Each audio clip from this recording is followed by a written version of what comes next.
Salut, aujourd'hui je viens vous parler du MCU ou l'univers cinématographique Marvel. Donc Marvel, c'est des super-héros, c'était des BD dans les années 40-50. Stan Lee est resté l'auteur le plus célèbre de la Marvel. C'est devenu ensuite des films, on en a eu tout un tas d'assez vieux, hein. Il y a eu un premier Captain America dans les années 70 ou 80, je sais plus, d'Albert Pune, personne ne l'a vu d'ailleurs celui-là. Mais bon, après, ça a été relancé avec Blade et Wesley Snipes. Les deux premiers sont très bons d'ailleurs. C'est pas encore le MCU. Ensuite, on a eu la trilogie, pour moi une des meilleures trilogies de super-héros, si ce n'est la meilleure trilogie de super-héros avec Sam Raimi et ses fameux Spider-Man, qui ne sont pas non plus dans le MCU. On commence vraiment ce qui s'appelle l'univers cinématographique Marvel, et là je vais revenir sur les grands films, parce qu'il y a des grands films là-dedans, et les bouses, pour ne pas les nommer, intergalactiques, qu'il y a malheureusement aussi dans le MCU et surtout beaucoup en ce moment. Donc dans les grands films pour cet univers, donc pour le remettre un petit peu dans le temps, ça commence en 2008 avec le premier Iron Man avec Robert Downey Jr. donc dans le rôle de Tony Stark aka Iron Man. Le film carbure au box-office et ça lance la Marvel. Donc il y a une petite scène post-générique, je ne spoile plus parce que le film est quand même vieux et que tout le monde l'a certainement vu, où on voit Nick Fury joué par Samuel Jackson qui introduit l'idée des Avengers là-dedans et qu'il n'est pas le seul super-héros au monde. Et on embraye avec un film un petit peu particulier dans le MCU, ça a été de l'incroyable Hulk, The Incredible Hulk, avec Edward Norton dans le rôle de Hulk, qui n'a pas été re-signé ensuite parce qu'il demandait certainement trop d'argent ou à refaire trop de réécriture. Enfin bon, son ego visiblement devait gêner celui des patrons de la Marvel. Donc on a droit au premier film fait par un Français, François Leterrier, pas un réalisateur parmi mes préférés, très loin de là. Mais là-dessus, il a plutôt fait le job. C'était un fan de la série télé avec Bill Bixby et Lou Ferrigno. J'étais aussi fan je suis de cette génération qui a grandi avec l'incroyable Hulk. Donc on a des petites références à la série télé. Les 3 premiers quarts d'heure sont vraiment très très bons. Après, ça bifurque un petit peu un peu le grotesque, hein, le combat final et tout. Les effets spéciaux sont pas démentiels. Ça a pris déjà un petit coup de vieux sur les effets. Voilà, ça fait un petit peu... bon, c'est un peu pâteau la fin, ça se regarde, mais voilà, les 3 premiers quarts d'heure sont vraiment très bons. Après, la suite, bof. Et on embrayait, je vais pas vous le faire dans l'ordre chronologique, on embrayait sur Iron Man 2, et ensuite, il lançait d'autres super-héros. Alors pour moi, la meilleure trilogie du MCU, c'est celle avec Captain America. Le premier... le First Avenger, qui a suivi donc Iron Man, non, qui a suivi Thor, si je dis pas de bêtises, dans la chronologie. Pour moi, c'était le super-héros le plus casse-gueule de l'univers Marvel, parce que le mec, il a le drapeau américain sur tout son costume. Ça pouvait être vu comme ultra patriotique et absolument dégueulasse. Ça n'en est rien. Joe Johnston, j'avais fait une vidéo que vous allez voir là-dessus sur Wolfman, un des meilleurs films de loup-garou. Très sous-estimé, que je vous invite à redécouvrir. J'ai fait une petite vidéo au-dessus, encore une fois, si vous pouvez cliquer pour aller la regarder. C'est lui qui s'attelle au premier Captain America, qui n'a pas eu un succès énorme. Je crois qu'il a rapporté 300 ou 400 millions à tout casser, donc pas grand-chose au vu du budget et au vu des autres succès de la Marvel. Le premier Iron Man, je crois qu'il avait dû faire dans les 800 millions. Hein. Thor avait fait pareil dans les 600-700 millions, ou un truc comme ça pour le tout premier épisode. Donc Captain America, c'était pas un beat, c'était pas un succès. Voilà, ils sont rentrés évidemment dans leur budget après avec les sorties vidéo et compagnie. Mais pour moi, c'est quasiment le meilleur film du MCU. Ça mélange un petit peu les visuels à la Hellboy de Guillermo del Toro. Ça mélange un petit peu le côté de Steven Spielberg dans les meilleurs Indiana Jones. Joe Johnston est un fan de Spielberg, ça se voit. Donc on a un peu ce mélange des deux univers, et on a un Chris Evans. On amplifie à juste titre la performance de Robert Downey Jr. dans Iron Man, qui est excellent. Pour moi, Chris Evans est aussi excellent que Robert Downey Jr. Alors il a un visage un peu plus passe-partout et compagnie, mais faire ce qu'il a fait avec ce personnage sans être ridicule, en étant super touchant, en étant voilà, le vrai Captain America qu'on avait envie de voir sur grand écran. C'est pas gnangnan, c'est pas patriotique, même le personnage a une espèce d'ambiguïté sur certains épisodes. Franchement, c'est la meilleure trilogie. Derrière, c'est les frères Russo, malheureusement, donc le film n'a pas rapporté un fric fou. Donc c'est les frères Russo qui sont chargés ensuite des deux suites, hein, le Winter Soldier et Civil War. Pour moi, les trois sont quasiment même. J'ai une petite préférence pour le tout premier. Le deuxième est un petit peu légèrement, très légèrement moins bon, mais je l'aime autant quasiment. Et le troisième, c'est à peu près du même niveau que le deuxième. On a la trilogie pour moi parfaite. Il n'y a pas de bémol. C'est vraiment l'arc le plus passionnant et on retrouve évidemment la fin du Captain America dans Avengers Endgame, où ils finissent l'arc avec ce personnage qu'on ne reverra malheureusement plus, puisque là maintenant c'est l'acteur qui fait le Faucon, qui va devenir le nouveau Captain America dans Captain America 4 qui doit sortir et qui ne bouleverse personne visiblement. Et donc on a quand même un personnage parfait pour moi, et dans sa trilogie perso, entre guillemets perso, parce que Civil War c'est quand même quasiment un Avengers avec tout le monde qui vient s'affronter quasiment, hein, à part Thor et Hulk qui sont pas là-dedans.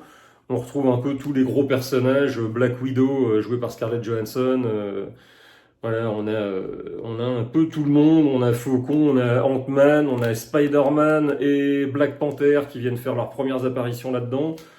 Donc voilà, c'était un Avengers un peu bis, c'est pas vraiment un Captain America solo, mais c'était son troisième arc. Captain America Civil War, hein, c'est pas Avengers, mais on n'était pas loin. Mais en tout cas, voilà, pour moi, le personnage et la meilleure trilogie, c'est Captain America. Iron Man, le bémol du 2, qui a de très bons trucs dans le Iron Man 3 de Shane Black, était connu pour avoir écrit L'Arme Fatale, et puis coécrit encore tout un tas de script doctor sur tout un tas de films. On le voit également comme acteur dans Predator. Très très bon auteur, un peu moins bon réalisateur, même si des films comme Kiss Kiss Bang Bang étaient sympas, avec Downey Jr. d'ailleurs. Et voilà, donc il fait un truc plutôt sympa dans Iron Man 3, c'est un petit peu long, mais ça revient à une qualité quand même assez sympathique. Le troisième personnage est arrivé avant Captain America, c'était Chris Hemsworth dans Thor. Alors le premier peut paraître un petit peu kitsch avec je trouve que l'histoire va un petit peu vite, c'est un peu kitsch au niveau des visuels sur le monde d'où vient Thor. Mais je l'ai revu récemment, c'est plutôt pas mal. J'avais des mauvais souvenirs et du 1 et du 2. Les deux se laissent quand même plutôt pas mal regarder. Le meilleur du lot étant le Thor Ragnarok, fait par Taika Waititi, le mec qui avait fait un film de vampire à se bidonner, et qui là-dedans va enfin dans une direction. Le premier Thor, c'est un peu le cul entre deux chaises, c'était un petit peu kitsch, comédie, avec de l'action, de l'aventure et tout. Le deuxième, on avait un peu des trucs à la Seigneur des Anneaux, Star Wars, ça mélangeait un peu trop de trucs le deuxième, même si la fin était assez délirante, ça mélangeait trop de trucs, c'était une soupe un peu indigeste. Là, il va clairement dans la gaudriole, c'est super risqué et ça marche. Moi, la salle, quand je l'avais vu à l'époque, était bidonnée. C'est le meilleur épisode de Thor de très loin et c'est un des 5 ou 6 meilleurs films du MCU. Par contre, ils ont refait récemment un Thor 4, donc après l'arc avec Thanos, hein, le premier arc cinématographique, qui avait 3 grandes parties réunies avec les pierres de l'infini. Et donc le méchant principal Thanos, ils ont refait Thor 4 après tout cet arc, et toujours avec Taika Waititi, et là par contre ça ne marche pas du tout. Vous me direz moi dans les commentaires ce que vous en avez pensé, j'ai pas du tout aimé le Thor 4 malheureusement. Mais voilà, bon, pour Thor, c'est un petit peu les montagnes russes, mais le troisième, Ragnarok, vaut vraiment le coup. Ensuite, je sais plus dans quel ordre sont arrivés les héros, je crois que c'était bien les Gardiens de la Galaxie, et là on a la deuxième meilleure trilogie pour moi. Donc faite par le même réalisateur qui est en ce moment devenu le patron du DCU, qui va commencer avec Superman incessamment sous peu. Donc les 3 films sont faits par James Gunn. Je vous montre le dernier sorti, qui est pour moi quasiment le seul bon film du MCU à avoir vu le jour après l'arc de Thanos. C'est un très bon film, c'est même pour moi le meilleur de la trilogie. J'en attendais absolument plus rien, parce que déjà les 2 premiers je les avais trouvés bien, mais voilà, c'était pas, je m'excitais pas comme tout le monde, ouais, génialissime, un Star Wars comique, machin. C'était des très bons films, les deux premiers. Sans plus, celui-là est vraiment génial, parce que là, on a le côté kitsch comédie qui marche très bien, et le côté dramatique du deuxième, qui était un peu lourdingue dans le deuxième, qui là marche super bien avec la performance qu'on a de Rocket, avec la voix de Bradley Cooper, qui est un peu le personnage principal de cet opus. Et franchement, pour moi, c'est mon épisode préféré des trois. Et le seul succès, entre guillemets, du MCU depuis la fin de l'arc avec Thanos, parce qu'ils se sont pris des bides. Alors, notamment avec le Ant-Man 3. Moi, j'ai pas le Ant-Man 3, hein. C'est une bouse absolue. Les deux premiers sont très sympas, surtout le premier. Le deuxième était un petit peu, commençait déjà à tomber un petit peu, mais le premier était vraiment sympa. Paul Rudd sauve vraiment la mise. Là, c'est pareil, on est plus sur de la comédie que sur autre chose. Mais ça marche. Voilà, les Ant-Man, à voir pour les vraiment, si vous voulez vous faire l'arc principal. Moi, j'ai tout l'arc principal, après, j'ai un peu laissé tomber, à part un ou deux, comme les Gardiens de la Galaxie. Voilà, Ant-Man, c'est vraiment le tout premier. Ils se sont fait critiquer parce qu'ils avaient viré le réalisateur aussi, qui n'avait pas eu les coups des franches, ou plutôt le réalisateur était parti parce qu'il n'avait pas les coups des franches, le mec qui avait fait l'excellent Shaun of the Dead. Et Hot Fuzz. Ça marquait un peu les limites de la liberté des auteurs dans le MCU. C'est ce qui a aussi valu pas mal de critiques à Kevin Feige, qui est le grand patron qui chapeaute un peu tous les épisodes cinématographiques de cet univers. Mais au final, voilà, bon, lui, il a quand même voulu faire un monde, on le critique et tout, ils ont quand même voulu faire un univers assez cohérent. C'était la première fois qu'on voyait ça au cinéma. Alors moi, j'aimerais qu'ils reviennent à des films indépendants maintenant qu'ils ont fait un super marque avec Thanos. Pour moi, ils auraient dû changer la formule et revenir à des films avec un super-héros point barre. Mais ça, c'est autre chose. Au moins, ils auront fait quand même un truc assez cohérent, même s'il y a des bémols comme le fameux Iron Man 2 dont j'ai parlé. Les deux premiers Thor qui sont un peu bancals. Voilà, il y a quand même eu des trucs bien. On a eu aussi Doctor Strange. Donc là, le premier qui est dans la première partie du MCU est très sympa. C'est un petit peu rapide au niveau de l'histoire. J'aurais aimé que ça soit un peu plus étoffé. Mais l'acteur est excellent. Le film est bon. À savoir que la suite Doctor Strange in the Multiverse of Madness a été fait. Alors l'auteur s'est barré pour incompatibilité avec Kevin Feige, je pense, celui qui a fait le réalisateur du premier film. C'est Sam Raimi qui revient là-dessus, et quand j'ai su ça, je me suis dit waouh, Sam Raimi qui revient à l'univers de la Marvel, je me suis dit super génial. Sauf que, alors c'est un bon film, mais c'est super décevant quand on sait que c'est du Sam Raimi. On voit tout de suite ce qui est écrit, la liberté qu'a Sam Raimi et les scènes qui ont été guidées par Feige. Ça donne un truc un petit peu bancal. Ça reste quand même, avec les Gardiens de la Galaxie 3, le seul truc vraiment regardable du MCU à l'heure actuelle. Voilà, c'est dispensable, mais si vous aimez Sam Raimi comme moi, c'était quand même à voir. On avait aussi le fameux Spider-Man. Alors des Spider-Man, je vous la fais courte, hein. J'ai mentionné la trilogie de Sam Raimi que j'ai là-haut, magnifique. Ensuite, il y a eu les Amazing Spider-Man, où il y en a eu que deux, et franchement là c'est oubliable. J'aimais pas du tout ces deux épisodes. Là, ils en ont fait un Spider-Man plus jeune avec Tom Holland. Donc ils ont un axe totalement différent des deux premières trilogies, enfin en tout cas trilogie avortée pour le Amazing Spider-Man, mais c'est un axe différent, ça s'inclut dans le MCU, bon il y a Iron Man, il y a machin, c'est le MCU est un petit peu envahissant, c'est ce qu'on pourrait dire là-dessus, mais ça se tient quand même super bien. Le premier opus, il y a Michael Keaton dans le rôle du salaud entre guillemets, parce qu'on comprend les motivations du mec quand même. C'est un salaud qui pour une fois, dans le MCU, ce qui gâche un peu la fête, c'est qu'on n'a pas énormément d'ennemis qui valent le coup, à part Crâne Rouge dans Captain America et Thanos. Là, on en a un bon. Michael Keaton est excellent là-dedans. Et les suites sont très très bonnes également. Far From Home avec Jake Gyllenhaal, s'il vous plaît, excusez du peu, un de mes acteurs préférés. Le film est super fun, il y a des délires un petit peu, je crois que en fait Spider-Man, voilà, le meilleur c'est le deuxième. On retrouve également Samuel Jackson dans le rôle de Nick Fury. Et on conclut avec No Way Home, qui était, selon Kevin Feige, la vraie fin du MCU avec Thanos, même si l'épisode d'Avengers Endgame était avant celui-là. Donc là, on sentait clairement qu'il voulait faire revenir les gens dans les salles, hein. On a vu l'argument marketing. Mais bref, c'est la suite directe du 2.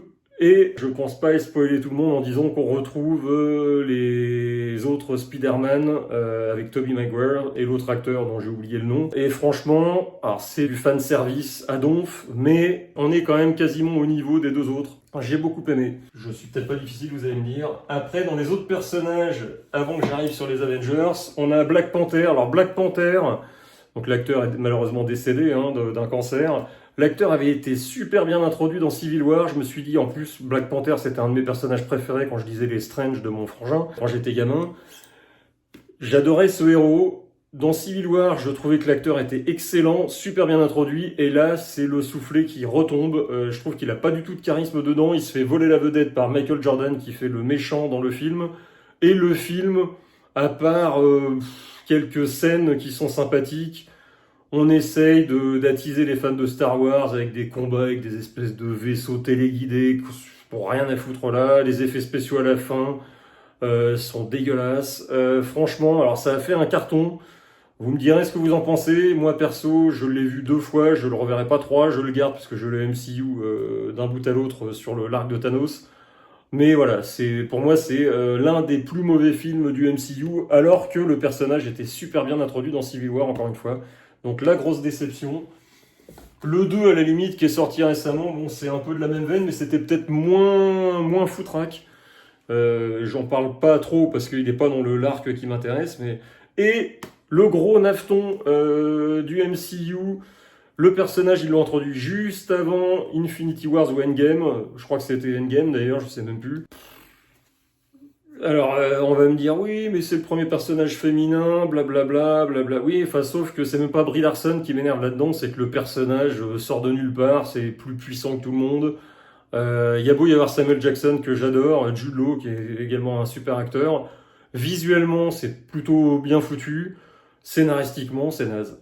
Franchement, je l'ai vu 2 fois, ça c'est pareil, c'est comme Black Panther, je reverrai pas. C'est de la daube. De la pure daube, je n'ai pas vu le 2, je peux pas vous en parler. J'ai tellement pas aimé celui-là que je n'ai pas vu le 2. Celui-là, je l'ai encore une fois parce que j'ai l'univers jusqu'aux Avengers. Avengers, dont, donc, à l'époque de sa sortie, le tout premier où il réunissait tous les Avengers. Donc, on avait, au tout début, on avait Thor, Captain America, Iron Man et Hulk. En plus de la veuve noire du Faucon, fait par Jeremy Renner et compagnie. C'était la première réunion, ça a été un carton mondial. C'est plutôt sympa. C'est pas le meilleur, ça avait embrayé aussi sur Edge of Ultron, sorry. Par contre, on arrive avec donc les frères Russo qui reviennent signer les 2 derniers et Infinity War surtout. La première partie de l'arc avec Thanos qui finit, comme on sait, de façon très noire. Là, c'est un pied phénoménal. Visuellement, c'est aussi beau que le Ragnarok de Taika Waititi. On a des visuels de fou. On a tous les héros. C'est drôle, c'est touchant, c'est dramatique. Voilà, c'est le MCU, quasiment le meilleur film du MCU avec les Captain America. Peut-être même le meilleur film du MCU. Et qui est conclu ensuite par Avengers Endgame. Alors, il y en a qui ont été déçus. Ça reste quand même un très bon film. C'est pas à la hauteur du premier volet, mais c'était quand même une façon de conclure, je trouve, le MCU qui était de très belle façon. Donc on voit qu'on a quand même un premier arc. Moi, à part les Captain Marvel, Iron Man 2 et Black Panther, qui sont vraiment les 3 mauvais films du MCU. Et après, des Thor 1 et 2, un peu Age of Ultron, qui était un peu lassant sur la fin, avec le truc qui s'élève, la ville qui s'élève, bon... Voilà, il y avait un peu trop il y avait de too much dans certains des films. Faut quand même relever l'exploit d'avoir fait des trucs qui visuellement se tiennent. Ça reste des films de super-héros, donc les débats à la Scorsese et compagnie, même si Scorsese est un de mes héros, bon, voilà, je comprends qu'il n'ait pas envie de mêler, voilà, c'est pas du cinéma d'auteur, mais ça reste du grand cinéma, faut arrêter. Alors, évidemment, c'est pas Pulp Fiction, c'est pas du Tarkovsky ou autre, mais voilà, ça reste quand même très sympa. Le problème, c'est que ils ont abusé de leur succès. Ensuite, ça a été, au lieu de nous faire l'univers machin, de se calmer un peu, ils ont dit que non seulement on allait continuer le MCU avec des nouveaux méchants, mais qu'en plus, l'arrivée de la chaîne Disney Marvel, donc on a eu une multiplication des séries télé, toutes plus mauvaises les unes que les autres, à part Loki, qui a 2 saisons qui sont regardables. Le reste, La Sorcière Rouge, j'avais regardé sa série, c'était naze. Ça commençait, l'idée était sympa. Je trouve que le truc était très mal foutu après. On tombait dans le ridicule pour moi. Ça faisait sitcom dégueulasse. Loki, donc, était à sauver du lot. Après, je n'ai même pas vu les autres. J'ai vu celle avec Jeremy Renner, que j'ai déjà oublié. Tous les autres, j'ai pas vu She-Hulk, Marvel, je sais pas quoi, là. Je me suis arrêté là-dessus. Les films, j'ai quand même essayé de les regarder. Franchement, Les Éternels, c'est oubliable. On n'en a rien à secouer. Shang-Chi que j'attendais, je me suis dit, waouh, un super-héros que je connais pas, asiatique, ça peut être sympa. Ça se regarde, c'est pareil, j'ai déjà oublié. Et donc on a ensuite les deux suites des héros qui étaient déjà introduits avant. Donc on a Doctor Strange qui est décevant mais qui reste un bon petit film. L'excellent récemment Gardien de la Galaxie 3. Et par contre on avait 3, pardon, j'ai dit 2 mais c'est 3. Et on avait Ant-Man 3 qui là par contre est une purge abominable et se paye l'exploit d'être encore plus mauvais que Captain Marvel. Là, je l'ai vu au ciné, c'est dégueulasse, c'est ni fait ni à faire. Ils ont flingué l'arc avec Paul Rudd, malheureusement. C'est ridicule. Donc, à voir ce qu'ils vont faire avec Deadpool et Wolverine. Je suis assez curieux de savoir ce qu'ils vont faire avec ça. Les deux premiers Deadpool étaient assez sympathiques, même s'ils sont pas dans le MCU maintenant. Ils vont rameuter Deadpool et Wolverine dans le MCU, on va bien voir ce que ça va faire. Force est de constater qu'après l'arc avec Thanos, à l'exclusion du dernier Spider-Man qui était inclus selon Kevin Feige dans cet arc-là, à part Doctor Strange qui est regardable et Les Gardiens de la Galaxie 3 qui est vraiment très bon, le seul très bon film du lot, le reste, donc Captain Marvel 2, je peux pas vous en dire, je ne l'ai pas vu, je ne le verrai jamais, j'ai détesté le premier. Les séries télé, je les ai oubliées, même celle avec Samuel Jackson qui est sortie, je ne l'ai pas regardée, je voulais la regarder, et puis les critiques sont tellement catastrophiques. Vous me direz, vous, ce que vous en avez pensé. Moi, j'ai pas osé la regarder. Donc voilà, j'attends quand même Deadpool Wolverine, j'irai le voir au cinéma, on verra ce que ça donne.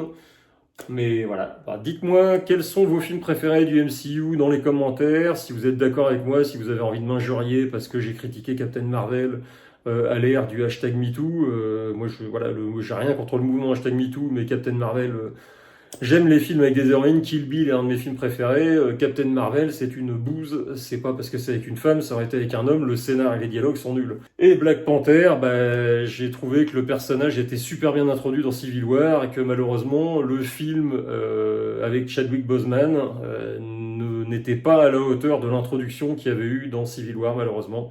Et le film est assez irregardable avec des effets spéciaux nazes, c'est trop long. Et l'espèce de côté Star Wars, parce qu'évidemment Disney a Star Wars et la Marvel, en plus d'avoir Pixar et autres. Disney, c'est un peu le Pac-Man, il bouffe tout ce qui bouge. Je sais pas si vous connaissez Pac-Man, moi je suis vieux, mais l'espèce de petit truc jaune qui avale tout, c'est un peu Disney, quoi. Ils ont avalé tout, ils recrachent tout un peu trop à leur sauce, donc bon. J'espère que la suite, on aura des films qui reviennent à ce qu'ils ont su faire avec les Gardiens de la Galaxie 3, où ils ont laissé les coudées quand même assez franches à l'auteur d'origine. On verra aussi ce que cet auteur va nous faire avec son Superman chez les DC. Et voilà, bon, dites-moi ce que vous en pensez. C'était une petite vidéo, parce que je sais que le MCU est assez critiqué. Voilà, je voulais donner mon petit avis. Salut!